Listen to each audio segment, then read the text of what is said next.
Fear, don't we all experience it? A burden for us or a survival instinct? Fear is the unpleasant emotion caused by a threat of danger, pain, or harm. My name is Elijah, and today let's discuss how fear is detrimental for us.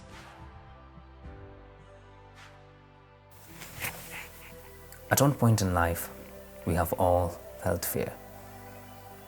Fear has controlled me all my life.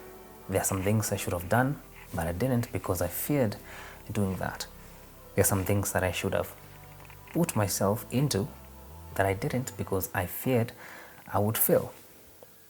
And I think it happens to so many of us that there's something we are meant to do, a particular thing that we are meant to do, but our fear holds us back. There's always that voice in your head that tells you, what if you fail? How will people see you?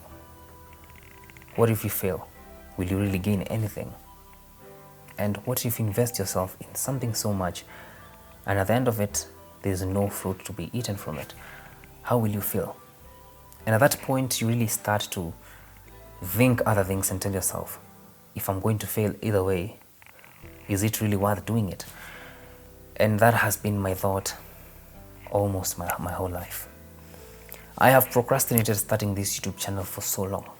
I wanted to start it last year, but I didn't feel like I had enough. I always had that fear that I'm imperfect. And that is true. And that is true. None of us is perfect. I myself am not perfect.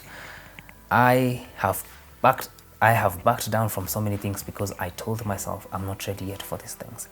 Yet I didn't know, putting myself in that thing, I would actually learn about it.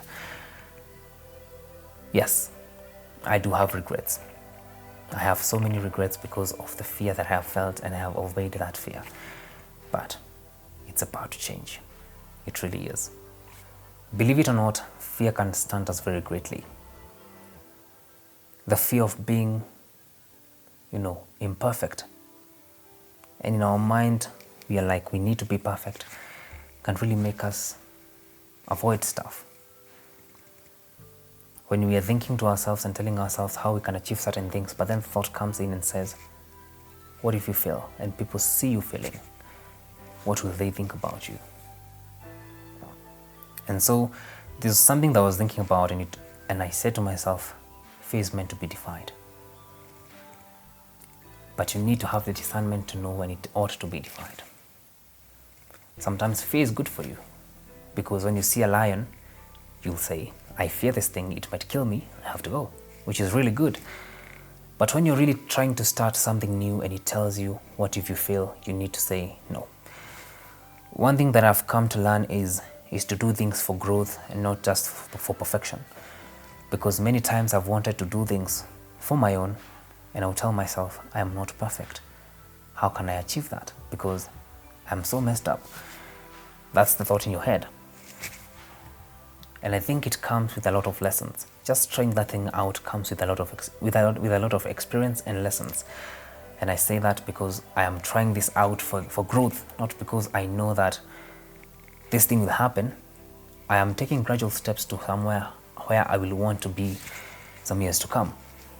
So in everything you do, don't be underestimated that you're not the best person there yet. Don't be underestimated that you're not the best version of yourself. The best way to become the best version of yourself is actually to try it. And that is what really I'm learning gradually. It's a lesson about life. Life is quite unpredictable itself. I'm really trying to adjust to a lot of stuff. And I know I will. Because I will not give up. At the beginning of every year, we have this habit of writing the goals that we would want to achieve at the end of the year. One of my goals was to be fit. Another one for me was to be a better editor. And believe it or not, the same goals that I have this year, most of them were there last year. It's because I didn't achieve them as I would have wanted to, or I was really passive with them. If you're really like me, I remember last December, I was like, how many goals have I achieved that I set out for myself in the beginning of the year? Not much. Guess who wanted to start a YouTube channel last year but didn't? Me. Guess who wanted to be a bit bigger by the end of last year, but didn't? Me. Even though I did do it sometimes, I wasn't that consistent with myself. And so this year is a bit more different. I think it's trying to do things much more intentionally, but also giving myself patience. Last year, I had a lot of imposter syndrome where I thought I needed to be at a particular level to do something. And there's something that I really learned recently is that you have to learn to be patient with yourself when you're starting out. There's a season for planting, there's a season for sowing, and so you can't do everything at once when you want to achieve whatever you want. Last year, I tried doing all my goals all together, and it really backfired on me because I just couldn't do everything at once. So this is trying to incorporate one by one, immediately after I have started making progress from another goal.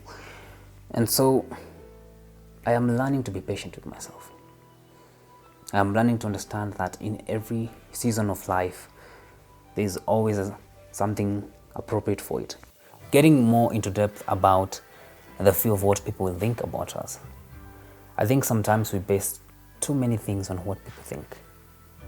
Sometimes we base our identity on what other people will think. There are people who custom themselves to be what people really want. They hear certain girls like this, and they morph themselves into that. However, there's true authenticity in who we are.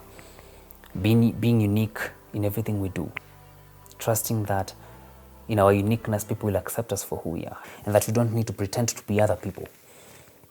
And that is what I'm learning. To be authentically me. Whether people like it or not, it's okay. As long as it's me. Because I think if you pretend to be something that you're not, you will end up hating yourself for it. And so in everything that we do, let's not do it for people. Remember, people's thoughts won't feed you. People's thoughts won't do anything to you. You just need to be sure that in whatever you're doing, be certain of it and walk with God. Today I actually saw a certain video on Instagram that says, walk with God, involve Him in everything you do. Even in the Bible, it says so much that do not fear. It says that word so much, do not fear, do not fear, do not fear. And one thing that I'm learning to take it step by step, and today I was really said that I can do everything through Christ who strengthens me, because He is my strength. I am humble even as I start this, and it's by God's grace. It's by God's grace. Whenever He takes me to where He will, I pray that He gives me a humble heart. A humble heart to know that everything that He has given me comes from Him. Because remember, he who gives can also take. So James 4:10 actually says, humble yourself before the Lord and He will lift you up. And so I am done letting fear take control over my life. I really am. My challenge to you and to myself is to defy that fear. To realize that on the other side lies valuable lessons. Lessons that without taking that step, we won't come to know about. See you on the other side.